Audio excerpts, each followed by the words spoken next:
साथ का महीना है ना, जितने यहाँ बैठे और जितने आस्था चैनल पर सुन रहे और जितने फेसबुक यूट्यूब पर कथा श्रवण करना, प्रयास करना, बैसाख के महीने में मिट्टी के पात्र में जो रात्रि भर जल रखा हो, मिट्टी के पात्र में अगर आपके पास में घड़ा हो, हंडा हो, नी हो तो दिया हो, दीपक हो, कुल्लड़ हो, कोई भी तुम्हारे पास में जो मिट्टी का पात्र उसमें जल भरना, वो जल बैसाख के महीने की किसी भी सोमवार के दिन या किसी प्रदोष के दिन या बैसाख महीने के शिवरात्रि के दिन वो मिट्टी के पात्र का जल अपने घर के प्रत्येक व्यक्ति का स्पर्श कराकर उस मिट्टी के पात्र के जल को तांबे के पात्र में डाल लीजिए और घर के प्रत्येक व्यक्ति का स्पर्श करा लीजिए और शंकर भगवान पर कुंडकेश्वर महादेव के नाम से समर्पित करिए। कभी जीवन में पीछे पलट कर देखने की जरूरत नहीं पड़ेगी, आप जाकर जल चढ़ाएंगे। आप भी बना लो एक नियम कि बैसाख महीने की शिवरात्रि मुझे भी शंकर भगवान को अपने दिल की बात कहते हुए, अपने मन की बात कहते हुए, रोग मुक्ति के लिए, कार्य सिद्धि के लिए, धन वैभव संपदा के लिए, समृद्धि के लिए मुझे भी जल चढ़ा, मैं भी जल चढ़ा। एक लोटा पानी शिव जी को, उसमें बेलपत्र डालने के बाद हेड में उस जल को या कोई मट्टी का सकोरा हो, बर्तन हो, घड़ा हो, कलश हो, उसमें भरा हुआ रखा हो, वो तांबे के पात्र में डाल लो, उसको ले जाकर चढ़ा दो। और एक और चीज का ध्यान रखना,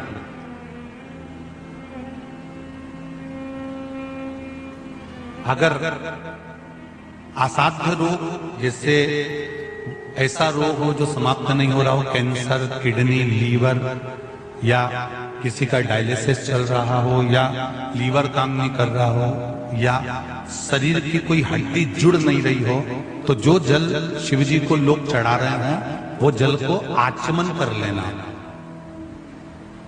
और आचमन शंकर भगवान की छोटी बेटी अशोक सुंदरी के नाम से करना, उसका आचमन केवल अशोक सुंदरी के नाम से। और शंकर भगवान की सबसे छोटी लड़की अशोक सुंदरी नंदनवन में पैदा हुई, जन्म ली, नंदनवन में जन्म लिया। नंदनवन मतलब काशी। घर के छोटे बच्चों को भी बोलो, बड़ों को भी बोलो, बुजुर्गों को भी बोलो, चलो एक लोटा पानी चढ़ा के आते हैं, चलो।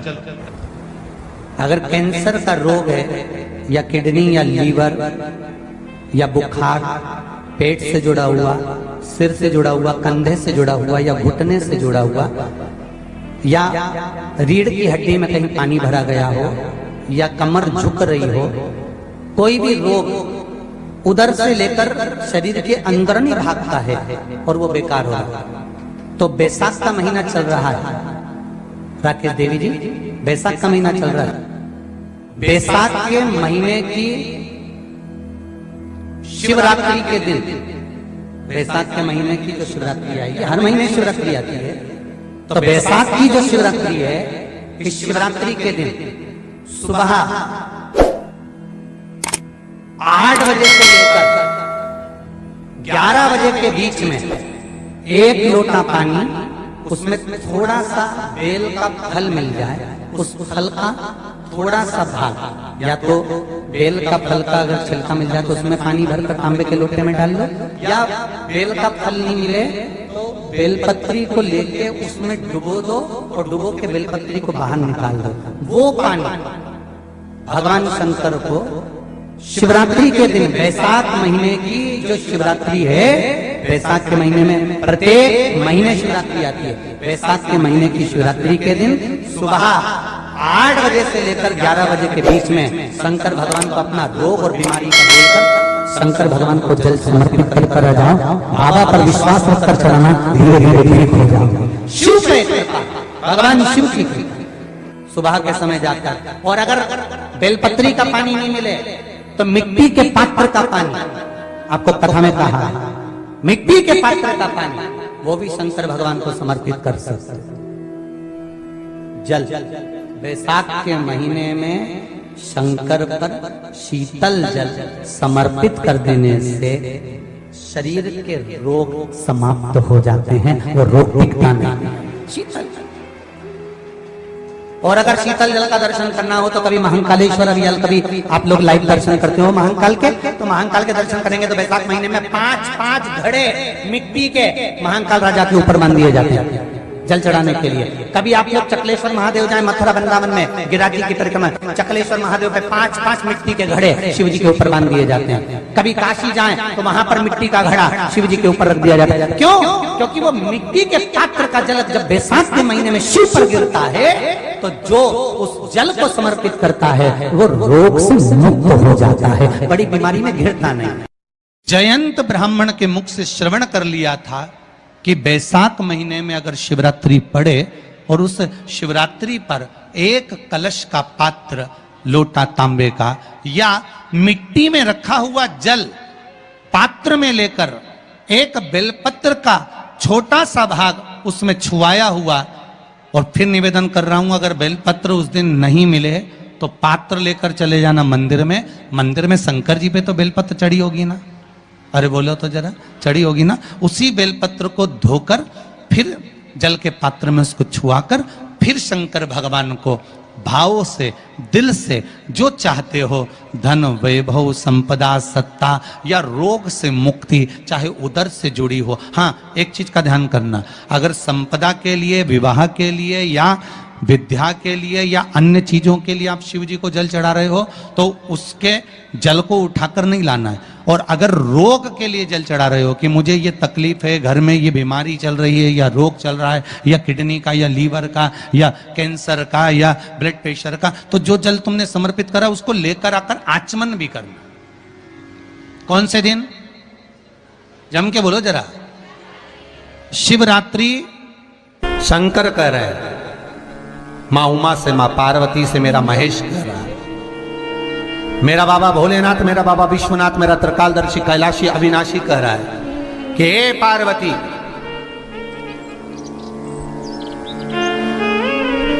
एक बीला, एक बेल जो मुझे समर्पित करता है और समर्पित करने के बाद उस बेल की महत्वता देखिए, जो बैसाख महीने में बाबा शंकर को जो चढ़ाया जाता है और 1000 अश्वमेध यज्ञ का पुण्य फल हम प्राप्त कर लेते, मात्र एक फल चढ़ाकर, मात्र एक फल चढ़ाकर। हे पार्वती, संसार का मनुष्य जब मुझे वो बेलपत्र समर्पित कर, वो बेल का फल समर्पित करता है, पार्वती वो फल जो मुझे चढ़ता है, फिर मैं भले नर्मदा के जल से निकला हुआ कंकर शंकर क्यों ना हूं, फिर चाहे मैं गंगा के जल से निकला हुआ कंकर शंकर क्यों ना हूं, चाहे फिर मैं यमुना के जल से निकला हुआ कंकर शंकर क्यों ना हूं, चाहे मैं सरयू के जल से निकला हुआ कंकर शंकर क्यों ना हूं, चाहे मंदाकिनी के जल से निकला हुआ कंकर शंकर क्यों ना हूं, ए पार्वती, फिर जो भी शिवलिंग पर वो बेल समर्पित होता है वो बेल उठाकर जीव अपने कार्य में ले सकता है। ये माँ उमा से कह रहा है। तो उस बेल की महत्वता जानेंगे। अब अपन उस बेल को जानने के लिए वापिस स्कंद पुराण में चले, तो स्कंद पुराण में लिखा हुआ है कि जो बेल बैसाख के महीने में शंकर को चढ़ाया जाता है वो बेल का फल उठाकर रख लिया जाता है। बैसाख के महीने में उस चढ़े हुए, बाकी के आपको बेल का फल खाना हो तो बात दूसरी, पर चढ़ा हुआ जो बेल का फल है वो पूरा बैसाख नहीं खाना। बैसाख के बाद में अगला जो महीना आए उस महीने के अंदर उस फल के अंदर का गुर्दा निकालकर उसको सुखा लीजिए, और सुखाकर जिस व्यक्ति को पत्थरी की बीमारी हो और जिस व्यक्ति को पेट में बहुत भोजन पचता ही नहीं है, पूरा शरीर पाचन क्रिया बेकार हो गई, उस व्यक्ति को केवल 7 दिन तक शंकर पर चढ़ा हुआ वो बेलपत्र प्रदान कर दीजिए। पत्थरी भी बाहर और पाचन क्रिया भी ठीक, जिंदगी भर तकलीफ नहीं।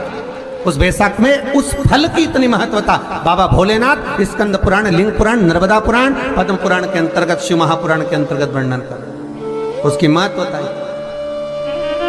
वो बेल का फल साधारण नहीं हो सकता। अब मंदार का जो पुष्प होता है, आंकड़े का जो फूल होता है, एक सफेद कलर का भी होता है और एक गुलाबी कलर का भी होता है। देखा है आप लोगों ने? बोलो, जम के बोलो, देखा है ना?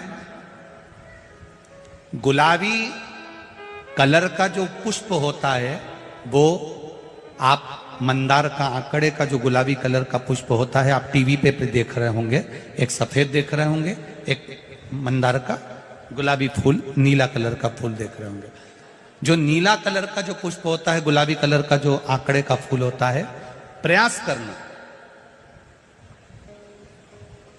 जब किसी विषम परिस्थिति में फंस गए, विषम परिस्थिति, जब आपको लग रहा है कि मुझे बहुत भय लग रहा है, कुछ बुरा होने वाला, आपको लग रहा है आज मेरी उल्टी आंख बहुत फड़क रही है, कुछ गड़बड़ होने वाला, आपको लग रहा है मेरी सीधी आंख फड़क रही, कुछ गड़बड़ होने वाला, तब केवल वो नीला जो गुलाबी पुष्प है मंदार का, उसको कहीं से लाकर शिवालय में अशोक सुंदरी वाली जगह पर स्पर्श कर कर शिवलिंग पर आप चढ़ा दीजिए। आपकी विषम परिस्थिति कैसी भी होगी वो रास्ता बनाकर बाहर निकल जाएगी। आपको फंसना नहीं, परेशान नहीं। मंदार आंकड़ा, सफेद आंकड़े का पुष्प भी भगवान शिव को समर्पित होकर, जैसे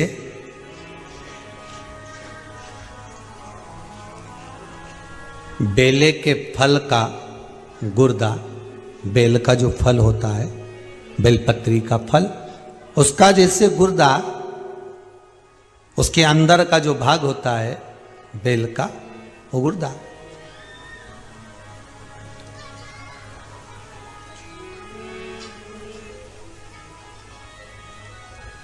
उसको अग्नि में जलाकर उसकी भस्म तैयार कर कर छान कर जब जब आपके यहां विद्वान ब्राह्मण शिव जी का अभिषेक कराते हैं, पूजन कराते हैं, तो उसमें लिखते हैं पूजन के साहित्य में बेलपत्री, धतूरा, दुर्वा, ये उसमें नीचे लिखेंगे भस्म। लिखते कि नहीं लिखते? लिखते हैं ना, भस्म अभिषेक में चाहिए रहती है। तब उस भस्म का थोड़ा सा भी भाग आप अगर शिव को समर्पित कर रहे हो तो ये जान लें कि शंकर मनवांछित फल प्रदान कर रहे हैं। शिव फल प्रदान कर रहे हैं।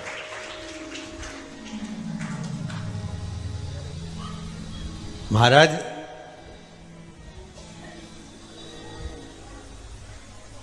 बेलपत्री के वृक्ष के नीचे बैठकर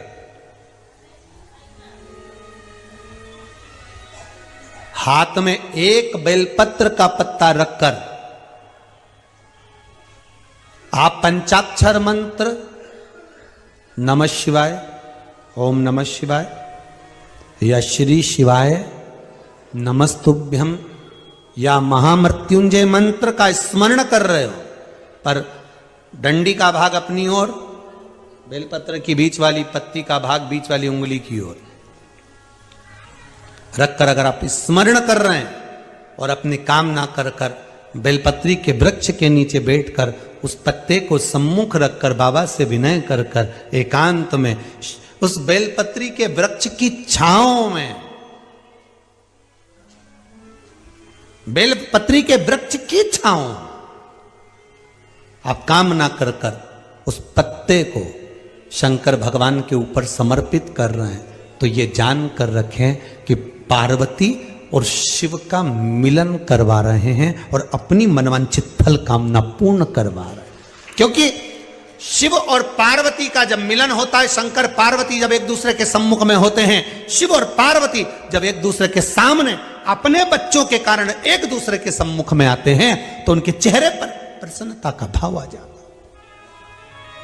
वो फल, मनवांचित फल की कामना आप जिस कामना के लिए कर रहे हैं, विवाह के लिए, नौकरी के लिए, सर्विस के लिए, व्यापार के लिए, रोग मुक्ति के लिए, आप जिस कामना से कर रहे हैं, ईश्वर महादेव, जो व्यक्ति पथभ्रष्ट हो जाए, जैसे मदिरा के नशे में पड़ गया, कहीं जुए में पड़ गया, कहीं मांसाहार में पड़ गया, कहीं व्यसन में पड़ गया, कहीं गलत काम में अगर कोई जा रहा है, तो श्रंभेश्वर महादेव के नाम से काली तिल भगवान शिव को समर्पित करी जाती है। महाराज काली तिल को वापस उठाकर ले आते हैं।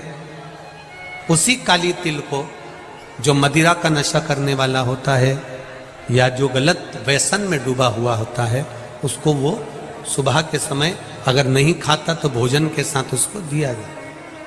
श्रंभेश्वर महादेव। एक बेलपत्री का भी बहुत अच्छा प्रयोग है श्रंभेश्वर महादेव का। मदिरा पीने वालों के लिए, मांसाहार, व्यसन में, जुए में, वेश्यावृत्ति में, पर नारी में, गलत जगह पर जो डूबे रहते हैं उनके लिए। पहले की कथा में उसका वर्णन किया है बेलपत्री का। श्रम्भेश्वर महादेव, एक बार सब बोलेंगे, कौन से महादेव? श्रम्भेश्वर महादेव।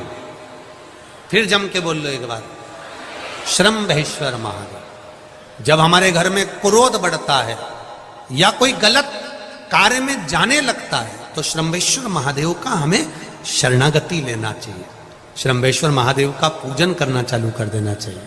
कई लोग कहते हैं महाराज जी ये श्रम्भेश्वर महादेव का मंदिर कहाँ मिलेगा, हम कहाँ पूजन करने जाए? कहीं नहीं जाना, तुम्हारे घर के पास में जो शंकर जी का मंदिर है वहीं जाओ, उसी देवालय में, उसी मंदिर में जाओ, श्रम्भेश्वर महादेव के नाम से जल चढ़ाना प्रारंभ करेंगे। वो जल जो गलत संगत में पड़ा हुआ है उसका आचमन कराना प्रारंभ करेंगे, अपने आप उसकी धीरे धीरे बुद्धि सुधरना प्रारंभ हो जाएगी। ऐसा श्रम्भेश्वर महादेव का। साथ की शिवरात्रि आ रही है, छोड़ना मती, बेलपत्री का पत्ता जल में डालकर भले पत्ते को निकाल देना, और वो जल, जो रोग है, जो बीमारी है, संपदा नहीं आ रही हो, दुकान नहीं चल रही हो, व्यापार नहीं चल रहा हो, बच्चे चिड़चिड़े हो गए हो, क्रोध पड़ रहा हो, तो भी बाबा पर घर के प्रत्येक व्यक्ति एक लोटा जल जरूर चढ़ा के आना, शिव को नमन कर कर आना, ये मौका नहीं मिलता। कि बैसाख महीने की शिवरात्रि मुझे भी शंकर भगवान को अपने दिल की बात कहते हुए, अपने मन की बात कहते हुए, रोग मुक्ति के लिए, कार्य सिद्धि के लिए, धन वैभव संपदा के लिए, समृद्धि के लिए मुझे भी जल चढ़ा, मैं भी जल समझ। एक लोटा पानी शिव जी को, उसमें बेलपत्र डालने के बाद हेड में उस जल को, या कोई मट्टी का सकोरा हो, बर्तन हो, घड़ा हो, कलश हो, उसमें भरा हुआ रखा हो, वो तांबे के पात्र में डाल लो, उसको ले जाकर चढ़ा लो। और एक और चीज का ध्यान रखना,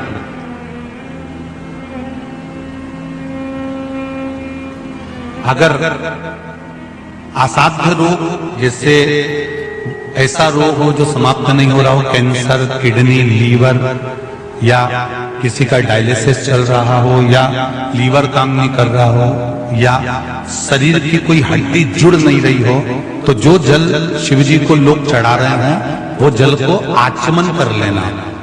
और आचमन शंकर भगवान की छोटी बेटी अशोक सुंदरी के नाम से करना, उसका आचमन केवल अशोक सुंदरी के नाम से। और शंकर भगवान की सबसे छोटी लड़की अशोक सुंदरी नंदन मन में पैदा हुई, जन्म नंदन मन में जन्म। नंदन मन मतलब काशी।